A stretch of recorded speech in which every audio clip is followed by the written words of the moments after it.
Hello everyone, welcome back. In this video, I'm going to show you how to extend payment in Tabby.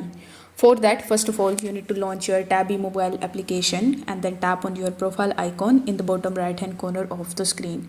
Now you need to tap on the login or sign up option, and here you need to provide your phone number associated with your Tabby account, and then you just have to simply log in into your account. Now once you have successfully logged in, you just have to come on the discover page or the home page again, and now you need to tap on the payments section in the bottom. Now once you tap on payments, you will be landed on this type of page where it will show you the total that you need to pay and your due amount in 7 days and 30 days.